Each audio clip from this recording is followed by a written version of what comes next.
Welcome back. Happy Makeup Monday to you guys. Today's video is getting little Maggie ready for her photo shoot. So right now I'm just priming her face with the Tarte base tape. It's basically just a moisturizer. It's really good for her skin because she doesn't need to fill in any pores or anything like that. She's got lovely little baby skin still. So I'm just blending that all in. It's really important. If you don't have a primer, use a primer. You know, I've had mixed feelings on primer. Just at least moisturize. So this right here is the Ulta Moisturizing Stick Foundation. I tested a little out, saw that it was her color, and I just went to town. So this is just a really great stick foundation. I love it. It's quick. I've got some in my basket to order before vacation because it is just the ultimate quick foundation. So I'm just taking a Real Techniques brush. It is just a foundation brush, stippling brush. I'm just kind of rubbing that around on her skin. A lot of stick foundations are kind of tough to work with. You have to really blend carefully. They're kind of dry, but this one is just smooth. It's lovely. You can even use it with a sponge, and a lot of stick foundations you cannot. So I'm just blending this out on her skin. I picked a piece of fuzz off of her nose there. Probably a dog hair from our house. Blending in the neck. I didn't know, with pictures, if you're tossing your hair around and you want to make sure you're flawless from all angles. Of course, little Maggie is flawless. Get it on the ears. Push it back into that hairline. I didn't want any little lines,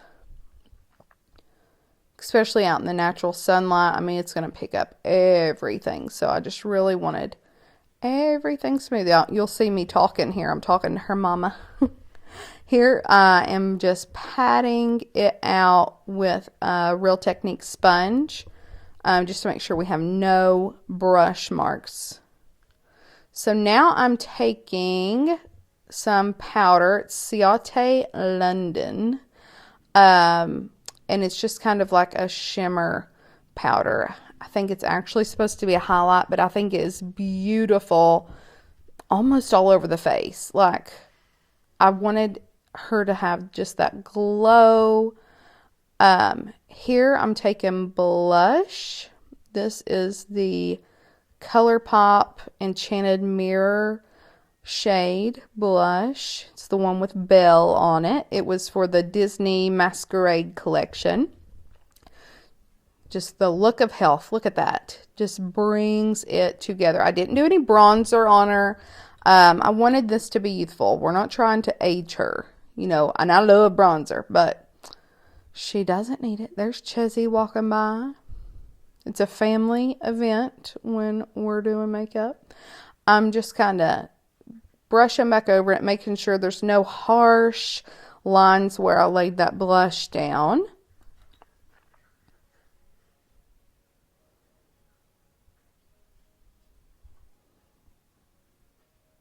Okay, now I'm taking the Maybelline Master Chrome highlight in the shade Rose Molten Gold or Molten Rose Gold, one of those rose golds. It just, again, gives that look of health. It's great for kids or adults. It's not a chunky highlight. It just looks so glowy. I just hit those high points of her face with that. Big fan of highlight, and that is a great one. And I've had it forever. Love a drugstore highlighter. Again, I just took that powder brush, dusted over her face, making sure nothing looked harsh. Now I'm taking the BH Cosmetics Fairy Lights palette and a Violet Voss palette. Violet Voss is what I have in my hand right now. and just laying down some gold. So it's important to see what your little person is wearing to kind of see what will complement it. So she is going to be wearing a hunter green dress, and it has a gold like belt. And I thought, oh, we're gonna take that gold and run with it. So I laid that gold down, and it just wasn't laying right. And there's Johnny Boy. Nothing like getting your makeup done, looking up and seeing your preacher. I mean, whoa, hello. But this gold just was not laying on her eyelid how I wanted it to. And I could have taken a setting spray or a little spritz of water and made it thicker, but I did not want it to look thick. I wanted it to look very just natural. This is how I naturally look. I'm a glowing goddess by nature. So I am taking another shade of gold and kind of placing it over that, but I'm still really working with this one. This one gave me a fit. I had a vision. Sometimes things don't work how you want them to. There's Molly in the background with Kinley. I'm kind of dusting away some fallout. I didn't want glitter flecks on her face. I wanted everything to be where I placed it. Where I placed the glitter, that's where I want it to be. Because there's a little glitter, I would call it more of a shimmer in those eyeshadows. So right now, I'm just cleaning up on that lid. I'm taking a Lorac brush, just kind of cleaning up the eyelid area. The simplest things sometimes can give you the biggest fits. Like this is such a simple little eye look, and it just gave me a fit. So I'm just making sure everything is where I want it to be.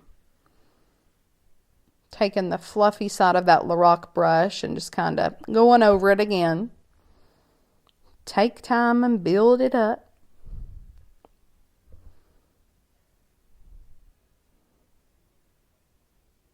All right, I've taken a clean, fluffy brush here, a little eyeshadow brush, and just cleaning up one more time. I also powdered her face earlier with a Laura Mercier translucent powder. Okay, so now I'm going in with a gel eyeliner pen. This is a tedious little process. Because when you're doing it on yourself, I mean, you know your eye shape. You work with it every day. But everybody's eyes are shaped differently. You know, some are more rounded. Some are straight across. You know, it's very different. And I did not want hers to look bold. I just wanted it to draw some attention to her eyes, but not look bold. Because with me, if I mess up and the line's too thick, I'll just go with a big thick line, you know, just turn it into it like I did it on purpose. With her, I did not want to do that. So I'm going very slowly, patiently. You'll see a second ago I had her open up. I'm having to do it again. Let me see how it's looking on her eye.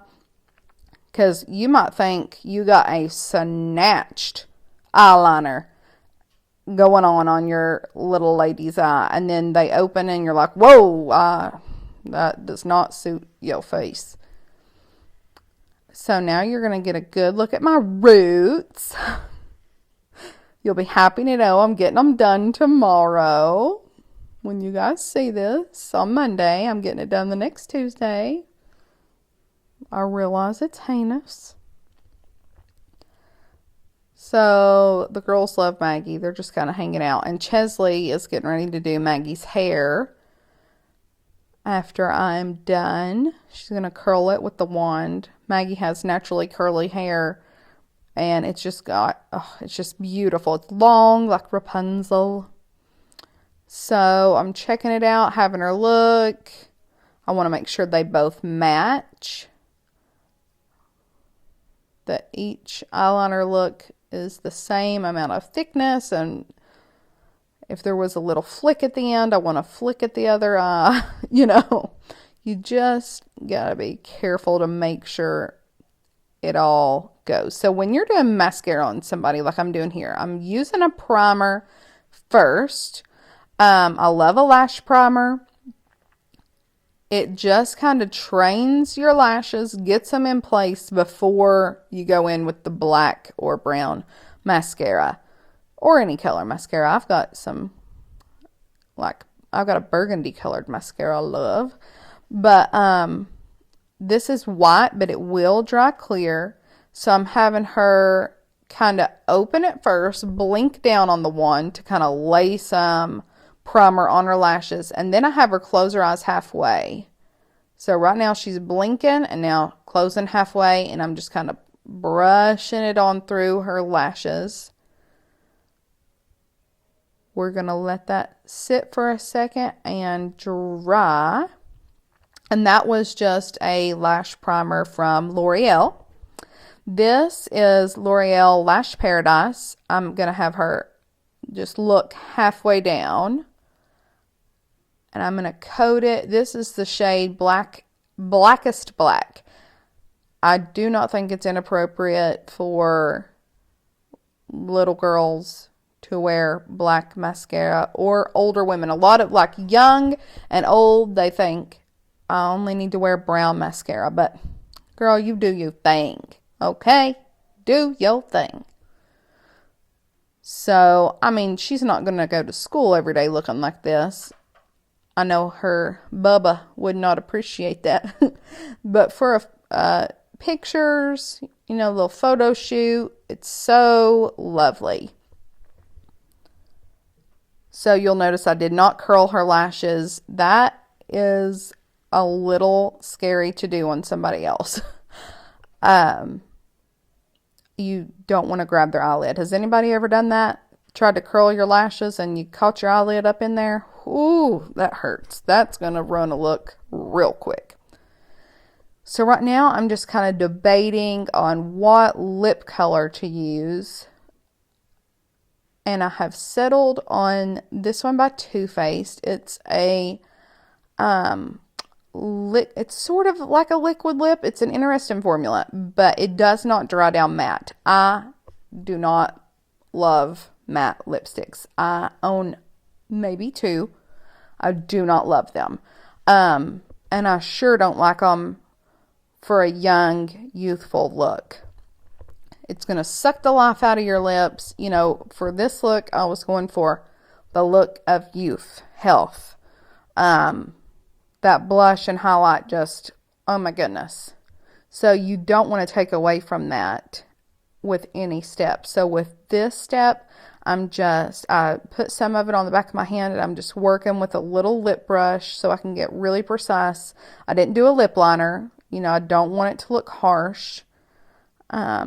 We're just brushing it on and going all the way to the edge where a lip liner would be, but we're not going to have a harsh line. I don't think that would be, you know, age appropriate for this look.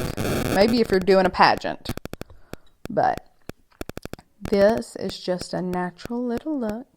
I'm cleaning up the edge with a little Real Techniques brush.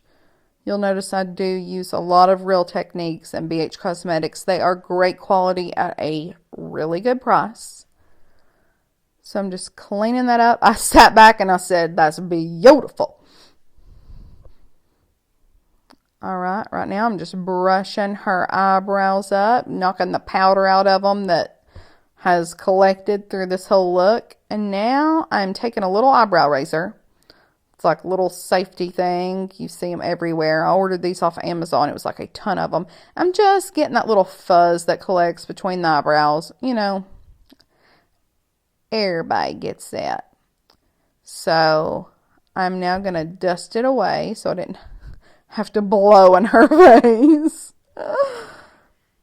So now I'm taking a setting spray. This is a Zero Chill Spray by Florence by Mills. It's $10 at Ulta. Great value, really great product. I'm just drying her face.